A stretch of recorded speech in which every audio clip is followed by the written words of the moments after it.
नमस्कार। आज की इस वीडियो में जनसत्ता के संपादकीय से 550 शब्दों के डिक्टेशन को हम लोग लेने वाले हैं। लेकिन अगर आपको ये नहीं पता है कि इन 550 शब्दों की आउटलाइंस क्या होंगी, तो आप हमारे शॉर्ट हैंड टीम ऐप को प्ले स्टोर से डाउनलोड कर सकते हैं।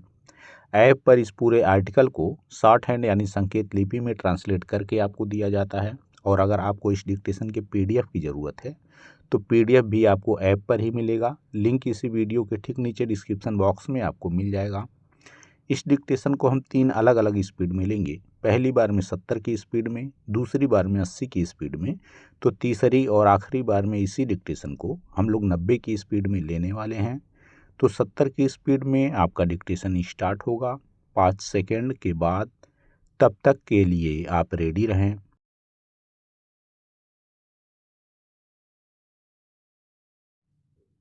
स्टार्ट। राष्ट्रीय राजधानी दिल्ली में हर साल सर्दियां आते ही यहाँ के बाशिंदों की सांसों पर संकट मंडराने लगता है। सरकार के तमाम दावों के बावजूद यहाँ की वायु स्वच्छ नहीं हो पा रही है। हवा में घुलता प्रदूषण का जहर आमजन की सेहत पर भारी पड़ रहा है। हालत यह है कि मंगलवार को दिल्ली का वायु गुणवत्ता सूचकांक 400 अंक पार कर गया, जो गंभीर श्रेणी में आता है। दिल्ली से सटे नोएडा की पहचान तो देश के सबसे प्रदूषित शहर के रूप में की गई। दिल्ली हाई कोर्ट ने भी बुधवार को इस पर चिंता जताई और कहा कि ऐसी आपात स्थिति में सरकार को वायु साफ करने वाले उपकरणों एयर प्यूरीफायर पर कर में छूट देने को लेकर विचार करना चाहिए। इसके लिए GST परिषद को जल्द से जल्द बैठक बुलाने का निर्देश दिया गया। ऐसे में सवाल है कि आखिर शासन एवं प्रशासन प्रदूषण से निजात दिलाने के लिए कोई अस्थायी एवं प्रभावी योजना लागू क्यों नहीं कर पा रहे हैं।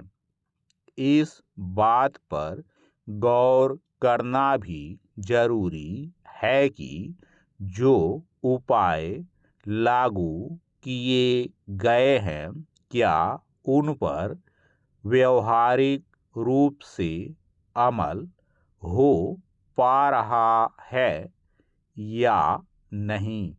पैरा। यह लंबे समय से बहस का विषय रहा है कि आखिर दिल्ली में प्रदूषण क्यों बढ़ रहा है। इसके लिए कभी पड़ोसी राज्यों में पराली जलाने की घटनाओं को जिम्मेदार ठहराया जाता है, तो कभी दिल्ली NCR में बढ़ती वाहनों की संख्या तथा उद्योग और निर्माण एवं ध्वस्तीकरण कार्यों को वजह बताया जाता है। मगर इन दिनों तो पराली जलाने की घटनाएं भी बहुत कम सामने आ रही हैं, फिर दिल्ली की वायु गुणवत्ता का स्तर गंभीर श्रेणी तक कैसे पहुंच रहा है। जाहिर है कि इसके पीछे कोई एक वजह नहीं हो सकती, इसलिए प्रदूषण के सभी स्रोतों का ईमानदारी से आकलन करने की ज़रूरत है। दूसरा, यह सवाल भी महत्वपूर्ण है कि दिल्ली उच्च न्यायालय के सुझाव पर अगर वायु साफ करने वाले उपकरणों पर सरकार जीएसटी में छूट दे देती है तो इसका लाभ भी आर्थिक रूप से सक्षम तबके तक ही सीमित रहेगा। बाकी आम लोगों को तो जहरीली हवा में ही सांस लेना पड़ेगा। उनके स्वास्थ्य की चिंता कौन करेगा। जबकि इस मामले में सर्वोच्च न्यायालय अपने एक आदेश में कह चुका है कि स्वच्छ हवा पर सभी नागरिकों का अधिकार है। पैरा दिल्ली एनसीआर में प्रदूषण का एक पहलू यह भी है कि मूल समस्या की जड़ तक जाने की बजाय इस पर राजनीति ज़्यादा हावी होने लगी है। सियासी दल अपनी जिम्मेदारी और जवाबदेही से पल्ला झाड़ने के लिए एक दूसरे पर ठीकरा फोड़ते रहते हैं। दिल्ली में सत्तारूढ़ दल भाजपा का तर्क है कि आम आदमी पार्टी की सरकार के दौरान प्रदूषण को नियंत्रित करने के लिए कारगर कदम नहीं उठाए गए।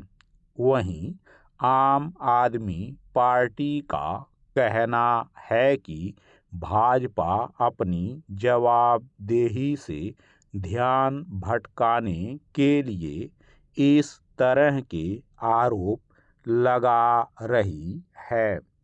सवाल है कि क्या इस तरह के आरोप प्रत्यारोप से प्रदूषण की गंभीर होती समस्या का समाधान निकल पाएगा।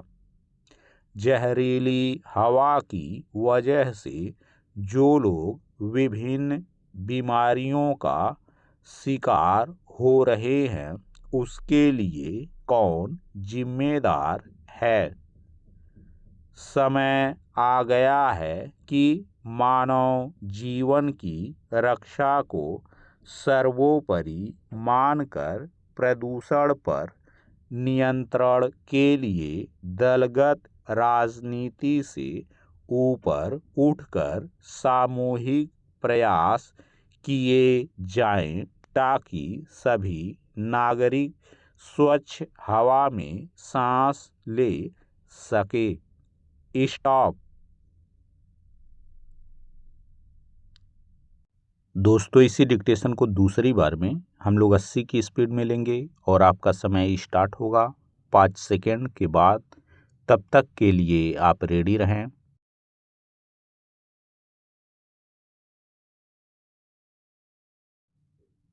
स्टार्ट।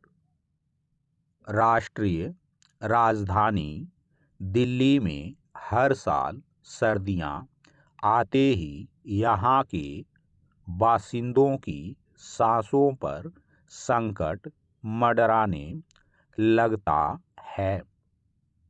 सरकार के तमाम दावों के बावजूद यहाँ की वायु स्वच्छ नहीं हो पा रही है। हवा में घुलता प्रदूषण का जहर आमजन की सेहत पर भारी पड़ रहा है। हालत यह है कि मंगलवार को दिल्ली का वायु गुणवत्ता सूचकांक 400 अंक पार कर गया, जो गंभीर श्रेणी में आता है। दिल्ली से सटे नोएडा की पहचान तो देश के सबसे प्रदूषित शहर के रूप में की गई।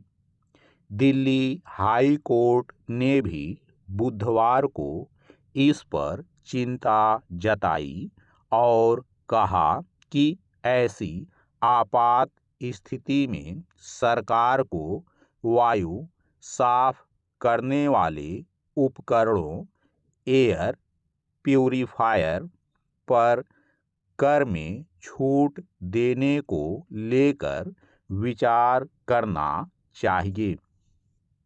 इसके लिए जीएसटी परिषद को जल्द से जल्द बैठक बुलाने का निर्देश दिया गया। ऐसे में सवाल है कि आखिर शासन एवं प्रशासन प्रदूषण से निजात दिलाने के लिए कोई अस्थायी एवं प्रभावी योजना लागू क्यों नहीं कर पा रहे हैं। इस बात पर गौर करना भी जरूरी है कि जो उपाय लागू किए गए हैं, क्या उन पर व्यवहारिक रूप से अमल हो पा रहा है या नहीं। पैरा, यह लंबे समय से बहस का विषय रहा है कि आखिर दिल्ली में प्रदूषण क्यों बढ़ रहा है। इसके लिए कभी पड़ोसी राज्यों में पराली जलाने की घटनाओं को जिम्मेदार ठहराया जाता है, तो कभी दिल्ली एनसीआर में बढ़ती वाहनों की संख्या तथा उद्योग और निर्माण एवं ध्वस्तीकरण कार्यों को वजह बताया जाता है। मगर इन दिनों तो पराली जलाने की घटनाएं भी बहुत कम सामने आ रही हैं। फिर दिल्ली की वायु गुणवत्ता का स्तर गंभीर श्रेणी तक कैसे पहुंच रहा है। जाहिर है कि इसके पीछे कोई एक वजह नहीं हो सकती। इसलिए प्रदूषण के सभी स्रोतों का ईमानदारी से आकलन करने की जरूरत है। दूसरा, यह सवाल भी महत्वपूर्ण है कि दिल्ली उच्च न्यायालय के सुझाव पर अगर वायु साफ करने वाले उपकरणों पर सरकार जीएसटी में छूट दे देती है, तो इसका लाभ भी आर्थिक रूप से सक्षम तबके तक ही सीमित रहेगा। बाकी आम लोगों को तो जहरीली हवा में ही सांस लेना पड़ेगा। उनके स्वास्थ्य की चिंता कौन करेगा।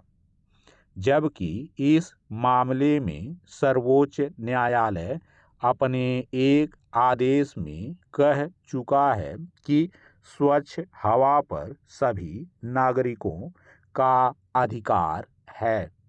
पैरा, दिल्ली एनसीआर में प्रदूषण का एक पहलू यह भी है कि मूल समस्या की जड़ तक जाने की बजाय इस पर राजनीति ज़्यादा हावी होने लगी है। सियासी दल अपनी जिम्मेदारी और जवाबदेही से पल्ला झाड़ने के लिए एक दूसरे पर ठीकरा फोड़ते रहते हैं। दिल्ली में सत्तारूढ़ दल भाजपा का तर्क है कि आम आदमी पार्टी की सरकार के दौरान प्रदूषण को नियंत्रित करने के लिए कारगर कदम नहीं उठाए गए। वहीं आम आदमी पार्टी का कहना है कि भाजपा अपनी जवाबदेही से ध्यान भटकाने के लिए इस तरह के आरोप लगा रही है। सवाल है कि क्या इस तरह के आरोप प्रत्यारोप से प्रदूषण की गंभीर होती समस्या का समाधान निकल पाएगा? जहरीली हवा की वजह से जो लोग विभिन्न बीमारियों का शिकार हो रहे हैं, उसके लिए कौन जिम्मेदार है? समय आ गया है कि मानव जीवन की रक्षा को सर्वोपरि मानकर प्रदूषण पर नियंत्रण के लिए दलगत राजनीति से ऊपर उठकर सामूहिक प्रयास किए जाएं, ताकि सभी नागरिक स्वच्छ हवा में सांस ले सके। स्टॉप। दोस्तों, इसी डिक्टेशन को तीसरी और आखिरी बार में हम लोग 90 की स्पीड में लेंगे और आपका समय स्टार्ट होगा 5 सेकंड के बाद। तब तक के लिए आप रेडी रहें।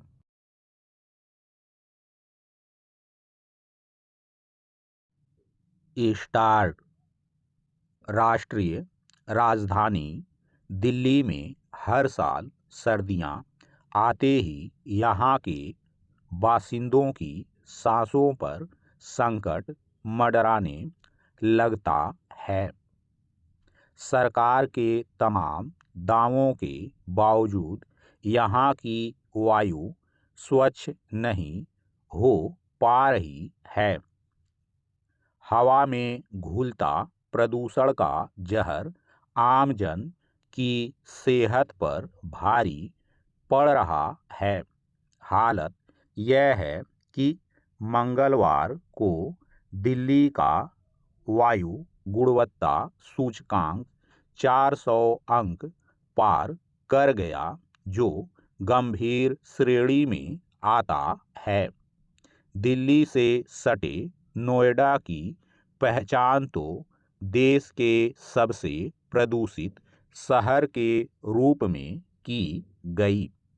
दिल्ली हाई कोर्ट ने भी बुधवार को इस पर चिंता जताई और कहा कि ऐसी आपात स्थिति में सरकार को वायु साफ करने वाले उपकरणों एयर प्यूरीफायर पर कर में छूट देने को लेकर विचार करना चाहिए।